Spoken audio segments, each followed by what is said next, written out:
रामचंद्र भगवान के जय जय श्री राधे श्याम द्वारिकाधीश भगवान के जय। मर्यादा पुरुषोत्तम प्रभू रामचंद्र आपल्या वडिलांच्या शब्दाखातर, लक्षात घ्या, वडिलांच्या शब्दाखातर राजगादीचा त्याग करून स्वतःची धर्मपत्नी घेऊन छोटे बंधू लक्ष्मणजी महाराजांना सोबत घेऊन 14 वर्ष वनवासासाठी अयोध्येच्या बाहेर पडलेले. महाराज जेव्हा ही बातमी अयोध्यावासियांना कळाली, अरे बापरे, यांच्या दुःखाला पारावार नाही. आलं का लक्षामध्ये? सबंध अयोध्यावासी प्रभू रामचंद्राला म्हणतात, प्रभू तुम्ही जाऊ नका. आलं का लक्षामध्ये? परंतु रामचंद्राने सांगितलं नाही, माझ्या पित्याची आज्ञा शिरसा वैद्य मानून या भारतवर्षामध्ये असा पुत्र होणे नाही. आलं का लक्षामध्ये? असा पती होणे नाही, असा देव होणे नाही, असा राजा होणे नाही, आणि असा शत्रू देखील होणे नाही. मर्यादा पुरुषोत्तम प्रभू रामचंद्र एक बाणी, एक वचनी, एक परी, या व्रताचं पालन ज्यांनी संपूर्ण आयुष्यभर केलं, प्रभू रामचंद्र बोलतात, आमचा वंश कोणता आहे? प्राण जाए पर वचन न जाई. अरे जीव गेला, प्राण गेला तरी चालेल, परंतु दिलेला शब्द कधी मोडणार नाही. रघुकुल रीत सदा चलिया, रघुकुल रीत सदा चलिया, प्राण जाए पर वचन न जाई. रघुकुल रीत सदा चलिया, प्राण जाए पर वचन न जाई. मर्यादा पुरुषोत्तम प्रभू रामचंद्रांनी गंडका नदी ओलांडून अरण्यामध्ये, जंगलामध्ये प्रवेश केला. आणि ही बातमी जेव्हा भरताला कळाली, भरत आपल्या आजोळ्या, भरतजी अयोध्येमध्ये येतात, सरळ वडिलांच्या महालामध्ये. बाबा तुम्ही काय केलं? दादाला 14 वर्ष वनवास. एक ध्यानात घ्या, रामायण ही महाकाव्य आहे. भावा भावांचं काय प्रेम आहे हे रामायणातून शिका. मग तुमच्या लक्षात येईल. भरतजी परत आले. दशरथजी बोलतात, बेटा मी काय करू? तुझ्या आईच्या इच्छेमुळे या गोष्टी घडलेल्या. माझी आई कोण? कैकेयी. बाबा मला हे मान्य नाही, मी दादाला परत आणतो. म्हणून आज भरतजी महाराज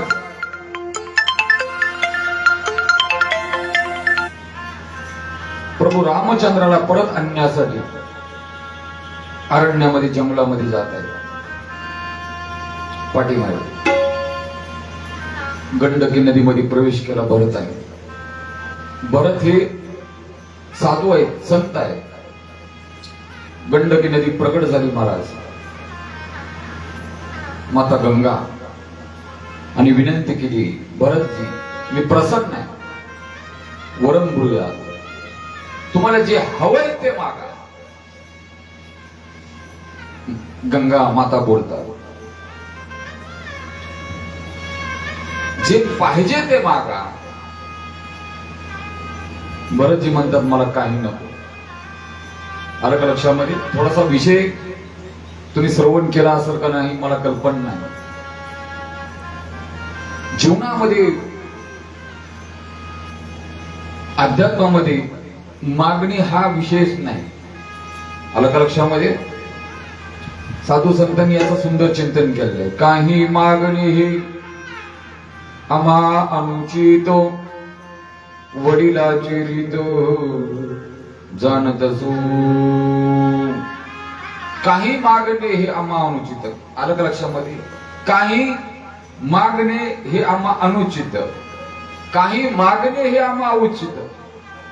काही गोष्टी मागायच्या नाहीत, काही गोष्टी मागून घ्यायच्या. हेची दान दे का देवा, मागितलं नाही का? माझ्या माऊलींनी पसायदान मागितलं नाही का? आता विश्वात्मके देवे येणे वाघ येतने तोषावे, तोषोनी मज द्यावे, पसाय दान हे मागितलं नाही का? जे खळांची व्यंकटी सांडो तया सत्कर्मी रती वाढो, भूता परस्परी पडू मैत्र जीवांची. मागितलं.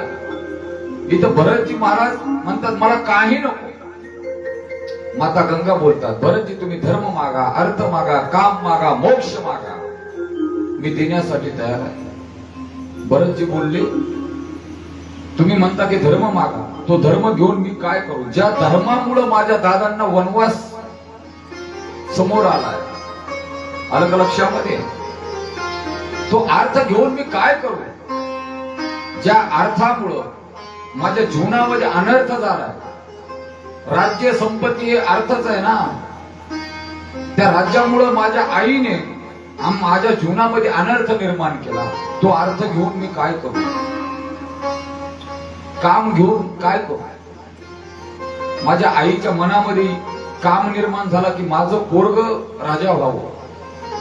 इदम इच्छा यशसह काम म्हटलेलं आहे. आईची इच्छा प्रगट झाली ना की भरतानं राज्य कारभार करावा. ते काम देखील मला नकोय. आणि तुमचा मोक्ष घेऊन मी काय करू? की माझ्या प्रभू शिवाय तो मोक्ष अपूर्ण आहे. म्हणून गोस्वामी तुलसीदास महाराज बोलतात, धर्म न अर्थ न काम न रुची, धर्म न अर्थ न काम न रुची, गती न चाहू निर्वाण, जन्म जन्म रामपदी यह वरदान न आन. धर्म न अर्थ न काम न रुची, मला काही नको. द्यायचंच असेल तर माझ्या प्रभूंच्या चरणांची सेवा द्या. पुढं भरतजी महाराज आणि प्रभू रामचंद्रांची भेट होते.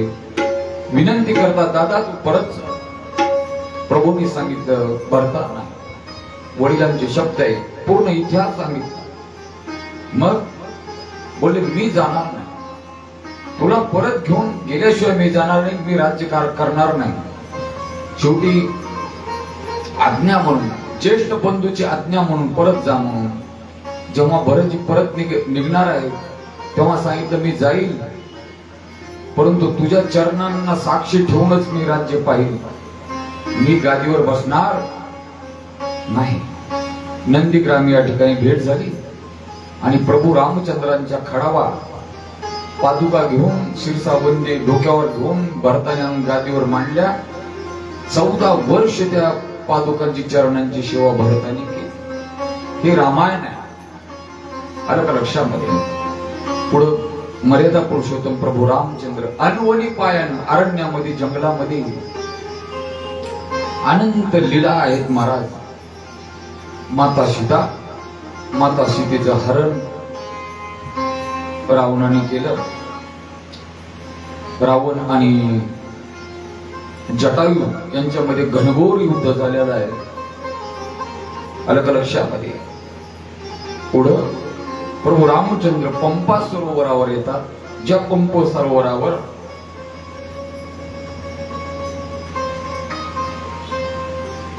माता शबरी आहे, मातंग ऋषीच्या आश्रमामध्ये शबरीने बालपणी विवाह होत होता आणि त्या विवाहामध्ये निष्पाप पशूंची हत्या होणार हे जेव्हा लक्षात आलं, शबरीनं पळ काढला की आपल्या विवाहामध्ये निष्पाप पशूंची हत्या होऊन आपलं जीवन मंगल कसं होणार. म्हणून शबरी अरण्यामध्ये जंगलामध्ये आली. पंपा सरोवरावर मातंग ऋषींच्या आश्रमाचा आश्रय करून शबरी राहिली. मातंग ऋषींची सेवा केली. सडा सामर्जन, जहाड लोट, त्यांना पूजेसाठी लागणारी फळं फुलं आणून ठेवावी. मातंग ऋषी रोज विचार करायचे, कोण असेल माझा आश्रम स्वच्छ करत आहे, मला पूजेसाठी लागणारी फळं फुलं आणून ठेवणारी कोण असेल. अशी बरीचशी दिवस गेली. 60-65 वर्ष मातंग ऋषींची सेवा केली. शबरी थकलेली आहे आणि एक दिवस मातंग ऋषी गंगा स्नानासाठी गेले. इकडे शबरी नेहमीप्रमाणे आश्रम स्वच्छ करण्यासाठी आली. आश्रम स्वच्छ करता करता उशीर झाला आणि परत निघणार काही गडबडीमध्ये. तेवढ्यात मातंग ऋषी आले. मातंग ऋषीने हाताला धरलं. कोण तो? शबरीने सांगितलं, महाराज मी शबरी आहे, मी भिल्लांची मुलगी. इथं पूर्ण वृत्तांत सांगितलं. मातंग ऋषींनी तो वृत्तांत श्रवण केला, ऐकला आणि सांगितलं, शबरी बेटा, तू माझी निष्काम निस्वार्थ सेवा केलीस. एक ध्यानात घे, माझी जाण्याची वेळ आलेली आहे. मला प्रभूंनी वचन दिलेलं आहे की त्रेतायुगामध्ये मी जेव्हा मर्यादा पुरुषोत्तम प्रभू रामचंद्रांच्या रूपाने अवतार घेईल तेव्हा तुम्हाला दर्शन देईल. तेव्हा मी तुला आशीर्वाद देतो की याच आश्रमामध्ये तुला प्रभू रामचंद्र दर्शन देण्यासाठी येतील. पुढे मातंग ऋषींनी आपला देह पंचतत्वामध्ये विलीन केला आणि संतांच्या वचनावर विश्वास ठेवून शबरी प्रभू रामचंद्रांची वाट पाहू लागली. भगवान आज येतील, उद्या येतील, त्यांची पूजा मी कशी करू, त्यांना खाण्यासाठी काय आणू, रोज फुलं आणावी, फळं आणावी आणि प्रभूची वाट बघावी सूर्योदयापासून सूर्यास्तापर्यंत. शबरीला आता हळूहळू दिसत नाही. त्यावेळेस दवाखाने नव्हते. बरं आलं का लक्षात? धुंदलं धुंदलं दिसत आहे. शबरी थकलेली आहे, चालता येत नाही. काय करावं? परंतु नितांत विश्वास आहे मातंग ऋषींच्या शब्दावर. संताची पायी हा माझा विश्वास, सर्व भाविदास धारो त्यांचा. आणि आज प्रभू रामचंद्राने लक्ष्मणाला सांगितलं, लक्ष्मणा, माता सीतेचा शोध करत करत ही हनुमंतराय आणि लक्ष्मणजी महाराज प्रभू रामचंद्र शबरीच्या आश्रमामध्ये येतात, अर्थात मातंग ऋषींच्या आश्रमामध्ये येतात. शबरीनं पाहिलं समोरून कोणीतरी येत आहे. कोण आहे? ज्यावेळेस आवाज दिला तर समोरून आवाज आला, मी अयोध्या दशरथ पुत्र श्रीराम. हे शब्द जेव्हा शबरीच्या कानावर पडले, शबरीच्या आनंदाला पारावर नाही महाराज. तो आनंद गगनात मावेना शबरीचा. शबरी बोलते, जब मेरी राम जी का आवन होगा, शबरी के कुटिया का पावन होगा. जब मेरी राम जी का आवन होगा, शबरी के कुटिया का पावन होगा. आएंगे रघुराज आसन पे बिठाओगे, मीठे मीठे पैर अपने हाथों से खिलाऊंगी. साथ साथ लक्ष्मण जी का दर्शन होगा, शबरी के कुटिया का पावन होगा. जब मेरे राम जी का आवन होगा, शबरी के कुटिया का पावन होगा. आइए प्रभू म्हणून शबरीने बसवलं महाराज. काय करू उपचार. इकडे तिकडे पाहिलं शबरीने. घनदाट अरण्यामध्ये जंगलामध्ये काय आहे देण्यासाठी, काय द्यावे यासी व्हावे उत्तर आहे. काही गडबडीने शबरी अरण्यामध्ये जंगलामध्ये गेली. 2 द्रोणाचे डोपे केले. हो, आणि बोरीची झाडं होती. त्या बोरीच्या झाडाकडे जाऊन गोड लागणारी बोर स्वतः अगोदर खाल्ली आणि ते द्रोण भरले आणि प्रभूंच्या समोर शबरी घेऊन आले. एक द्रोणाचा डोपा प्रभूला आणि एक लक्ष्मणजी महाराजांना. लक्ष्मणजी महाराजांनी पाहिलं, एक बोर टोकरलेले दिसते.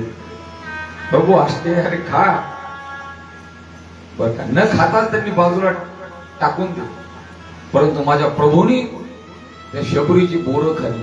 उच्चिष्टे ते बोरे खाय भिल्लटीची. आलं का लक्षामध्ये.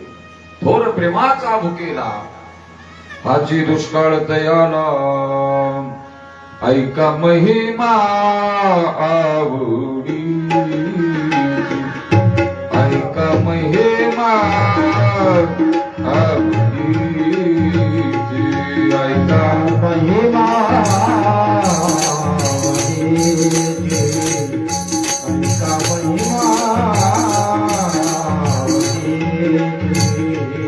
ऐका महिमा आवडी, ऐका महिमा आवडी, ऐका महिमा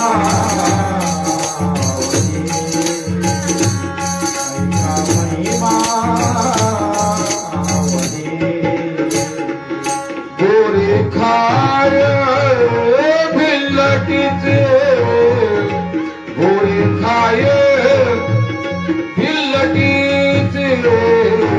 थोर प्रेमाचा भुकेला, थोर प्रेमाचा भुकेला, थोर प्रेमाचा भुकेला. जगद्गुरु तुकोबाराय वर्णन करतात. प्रेमापोटी, आला का लक्षामध्ये. भक्तांच्या प्रेमापोटी, भावापोटी माझ्या प्रभूंनी उष्टी बोर खाल्ली. उष्टी भगवंतांनी पाहिलं नाही ही शबरी कोण आहे, कोण्या जातीची, कोण्या कुळाची, कोण्या पंथाची. काही एक पाहिलं नाही. पाहिला तिचा भाव. उच्चिष्टे ते बोरे खाय भिल्लटीची. मोठ्या प्रेमाने, मोठ्या श्रद्धेने भगवंतांनी ती बोर सेवन केली.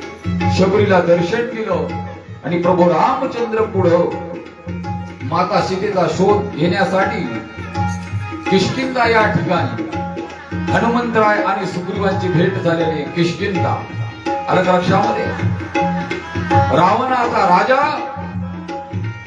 वाली, सुग्रीव हे 2 भावंड आहेत. हनुमंतरायाने भेट घडवून दिली. कथाभाग विस्तारण आहे. माता सीतेचा शोध घ्यायचा आहे. पाहता पाहता हनुमंतरायाच्या माध्यमातून सीतेचा शोध झाला. हनुमंतरायाने उडान केलं समुद्रावर. हो, लंकेमध्ये गेले आणि माता सीतेचा शोध लावला. नवे नवे जाळी आली लंका, धन्य धन्य म्हणे तुका. आलं का लक्षामध्ये. लंका जाळून हनुमंतराय परत आले. पुढं प्रभू रामचंद्र आणि रावणामध्ये घनघोर युद्ध झालं. राम रावण झुंजिनले कैसे. एक आदर्श युद्ध. आलं का लक्षामध्ये. मी का बोलावं. जसा आदर्श राजा, जसा आदर्श पती, तसा आदर्श शत्रू म्हणजे प्रभू रामचंद्र. घनघोर युद्ध झालं. तो कथाभाग विस्तारण आहे. आणि लंकेवर विजय संपादन करून प्रभू रामचंद्र पुनश्च 14 वर्षाच्या नंतर अयोध्येमध्ये परत आले. महर्षी वाल्मिकी चिंतन करतात. अधो राम तपोवनादि गमनम हतवे मृगे कांचनम वैदे हरणम जटायुमरणम सुग्रीव संभाषणम वाडी निर्दनम समुद्र तरणम लंकापुरी दहनम पश्चाद रावण कुंभकर्ण हरणम एतद्दी रामायणम. रामायण एका श्लोकामध्ये संपूर्ण रामायण सांगितलं. रामायण हे महाकाव्य आहे. कथा परिसता रामायण पूर्वज उद्धरती जाण पूर्वजाचे नवल कवन उद्धरेत्रे जोगती. म्हणून जीवनामध्ये प्रभू रामचंद्राची कथा श्रवण करत जा. आपल्या पूर्वजांचा उद्धार झाल्याशिवाय राहणार नाही. असं हे अलौकिक असणार महाकाव्य रामायण. अर्थात ज्या वंशामध्ये माझ्या प्रभू रामचंद्राने अवतार घेतला राजन, तो वंश म्हणजे सूर्यवंश आहे. आणि आता